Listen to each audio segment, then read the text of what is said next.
अस्सलाम वालेकुम नाज़रीन व सामीन। रसूल अकरम सल्लल्लाहु अलैहि वसल्लम ने फरमाया, ऐसी औरत पर अल्लाह ताला की रहमत नाजिल हो जो रात को उठकर तहज्जुद पढ़े और अपने खामद को भी जगाए कि वो भी नमाज पढ़े। और फरमाए रसूल अकरम सल्लल्लाहु अलैहि वसल्लम ने, जो औरत कवारपन की हालत में या हमल में बच्चा जनने के वक्त या चिल्ले के दिनों में मर जाए, उसको शहीदी का दर्जा मिलता है।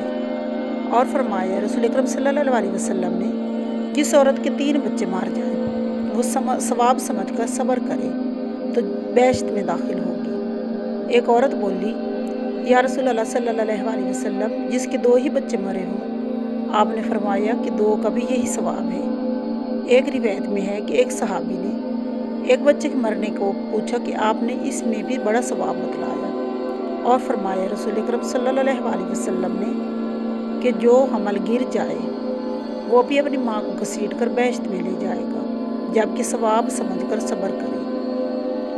और फरमाया रसूल अकरम सल्लल्लाहु अलैहि वसल्लम ने, सबसे अच्छा ख़जाना नेक वक्त औरत है कि खामद उसको देखने से खुश हो जाए, और जब खामद को कोई काम उसको बतलाए हुक्म बजा लाए, और जब खामद घर ना हो तो इज़्ज़त आबरू थामे बैठी रहे।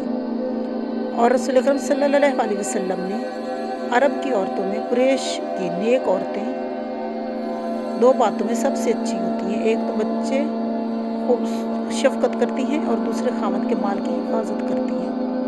मालूम हुआ कि औरत में शर्म व लिहाज और कनात अच्छी खसलत है, और उसका ये मतलब नहीं कि बेवा से निकाह ना करो, बल्कि कुंवारी की एक तारीफ है। और बाज़ हदीसों में हमारे नबी सल्लल्लाहु अलैहि वसल्लम ने बेवा औरत से निकाह करने पर एक सहाबी को दुआ दी। और फरमाया रसूल अकरम सल्लल्लाहु अलैहि वसल्लम ने, औरत जब 5 वक्त की नमाज पढ़ती है और रमज़ान के रोज़े रख लिया करे और अपनी आबरू की हिफाजत रखे और अपने खावत की ताबेदारी करे, तो ऐसी औरत बाए बेश्त में जिस दरवाजे से चाहे दाखिल हो जाए। मतलब ये कि दीन की ज़रूरी बातों की पाबंदी रखें तो बड़ी बड़ी मेहनत की बातें करने की उसको ज़रूरत नहीं। जो दर्जा इन मेहनत की इबादत से मिलता है वो औरत को खावत की ताबेदारी और औलाद की खिदमत गुजारी और घर के बंदोबस्त में मिल जाता है। और फरमाया रसूल अकरम सल्लल्लाहु अलैहि वसल्लम ने, जिस औरत की मौत ऐसी हालत में हो उसका खामद उससे खुश हो, वो औरत बेश्त में जाएगी। और रसूल अकरम सल्लल्लाहु अलैहि वसल्लम ने, जिस शख्स को 4 चीज़ें नसीब हो गई उसको दुनिया व आखिरत की दौलत मिल गई।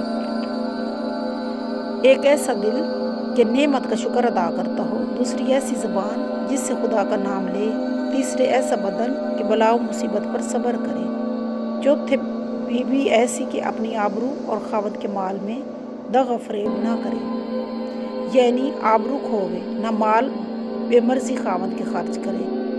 और रसूल अकरम सल्लल्लाहु अलैहि वसल्लम ने, जो औरत बेवा हो जाए और ख़ानदानी भी है, मालदार भी है, लेकिन उसने अपने बच्चों की खिदमत और परवरिश में लाकर अपना रंग मैला कर दिया, यहाँ तक कि वो बच्चे तो बड़े होकर अलग रहने लगे या मरा गए, तो ऐसी औरत बेश्त में मुझसे ऐसी नज़दीक होगी जैसे शहादत की उंगली और बीज की उंगली। इसका मतलब ये नहीं कि बेवा का बैठा रहना ही ज़्यादा सवाब है, बल्कि मतलब ये है कि जो बेवा समझे कि निकाह से मेरे बच्चे वैरान हो जाएंगे, उस औरत को बनाओ सिंगार और नफ्स की ख्वाहिश से कुछ मतलब ना हो तो उसका दर्जा है।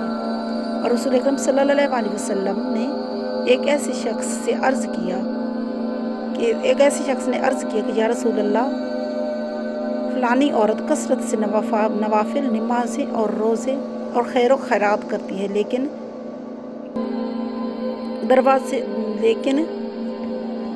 ज़ुबान से पड़ोसियों को तकलीफ़ भी पहुंचाती है, तो आपने फरमाया वो दोज़ख में जाएगी।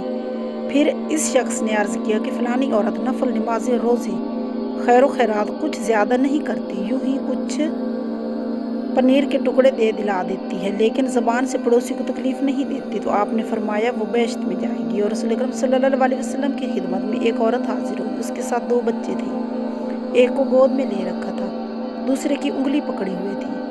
आपने देखकर इशारा फरमाया कि ये औरतें अव्वल पेट में बच्चे को रखती हैं, फिर जनती हैं, फिर उनके साथ किस तरह मोहब्बत और मेहरबानी करती हैं। अगर इनका बर्ताव खामदों से भी बुरा ना हुआ करता तो इनमें जो नमाज़ों की पाबंदी होती है बस उसी से ये बेश्त में चली जाती। सल्लल्लाहु अलैहि वसल्लम।